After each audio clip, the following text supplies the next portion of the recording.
Hürmetlik vatandaşlık siyerlerimizi devamlaştırımız. Oturumuz hapılak mavzu.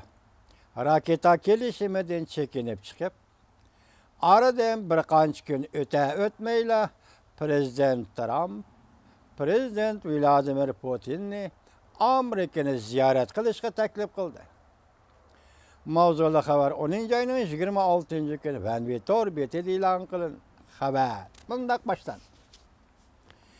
Amerika Qo'shma Shtatlar davlat bexatarligi maslahatchisi John Bolton mundaq ko'rsatdi.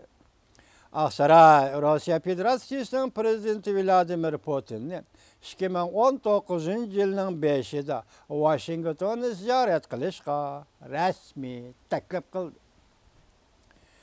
Davlat bexatarligi maslahatchisi John Bolton shu yer vaqt haftaning 5-kuni Cuma, yani 26. günü axborot e'lon qilish yig'inida bu muhim xabarni oshkor o'tirib qo'ydi. Konkret vaqt qachon bu muhokama qilinadi? Davlat bexatarligi Amerika Qo'shma Shtatlar davlat bexatarligi maslahatchisi John Bolton Rossiyaga ziyorat kelganda prezident Vladimir Putinni Washingtonni ziyorat qilishga yuqoridagi taklif qildi. Muqimlashqani shu bo'ldiki, bu yil 7-oyda Rossiya Federatsiyasining prezidenti Vladimir Putin bilan Amerika Qo'shma Shtatlarining prezidenti Trump Finlandiyaning Helsinki shahrida suhbat o'tkazdi. Haftaning 3-kuni davlat bexatarligi maslahatchisi John Bolton Rossiyaga ziyoratga kelib, Rossiya taraf bilan ikki davlat boshliqlari bu yil 11-oyning 11-kuni uchrashish to'g'risida dastlabki kelishim hosil qildi. Rossiya sun'iy amri agentligining 10-oyning 26-kuni telegrammasiga asoslanganda Rossiya Federatsiyasining tashqi ishlar ministri Sergey Lavrov Amerika Qo'shma Shtatlari davlat ishlar kotibi Mike Pompeo bilan yaqinda o'tkaziladigan Rossiya Federatsiyasi prezidenti bilan Amerika Qo'shma Shtatlari prezidenti Trumpning suhbatiga tayyorlik qilish to'g'risida telefon orqali fikrlashdi. Rossiya Federatsiyasi tashqi ishlar ministrligining xabarida mundaq ko'rsatildi. Rossiya Federatsiyasi tashqi ishlar ministrligining ministri Sergey Lavrov 10-oyning 26-kuni taklif bo'yicha Amerika Qo'shma Shtatlarining davlat ishlar kotibi Mike Pompeo bilan telefonda suhbat o'tkazdi.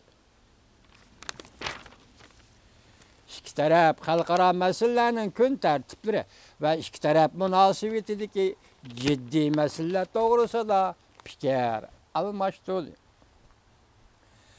Rossiya sun'iy amri agentligining 10-oyning 23-kunidagi xabariga asoslanganda prezident Vladimir Putin 11-oyning 11-kuni Fransiya Parijga ziyoratga chiqqanda Amerika Qo'shma Shtatlarining prezidenti Trump bilan rasmiy suhbat o'tkazdi.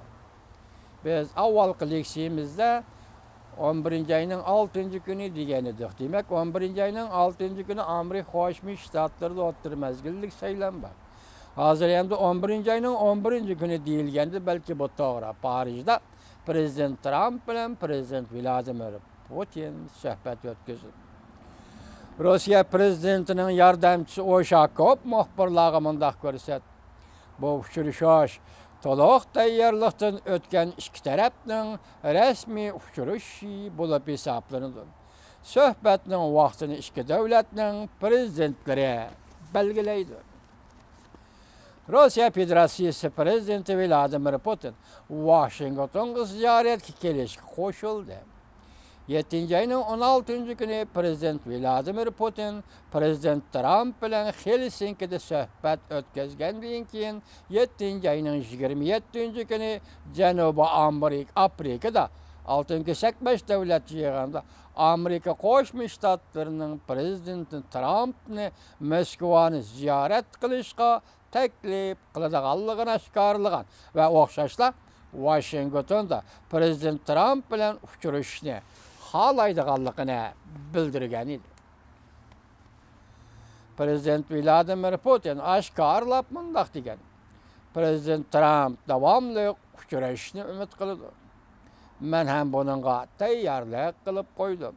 Prezident Trump davomli uchrashishni umid qiladi. Men ham buningga tayyorlik qilib qo'ydim. Prezident Vladimir Putin mundaq ko'rsatdi. Prezident Trump shundaq taklif qilgan ekan, men ham bu taklifga qo'shildim. Men Washingtonga ziyoratga berishni xohlayman. Agar u yerda munosabatlik shart-sharoitlar hozir bo'lgan bo'lsa. Prezident Vladimir Putin mundaq ko'rsatdi. 20 davlat boshliqlari xalqaro faoliyat so'rinda Prezident Trump bilan uchrashaman.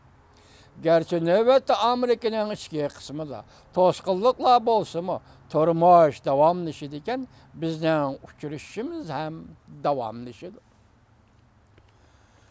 Prezident Vladimir Putin bundaq javob berdi. Prezident Trump ikkimizning uchrashishi yolg'iz Amerika Rossiya uchun emas. Balki butun dunyo uchundir.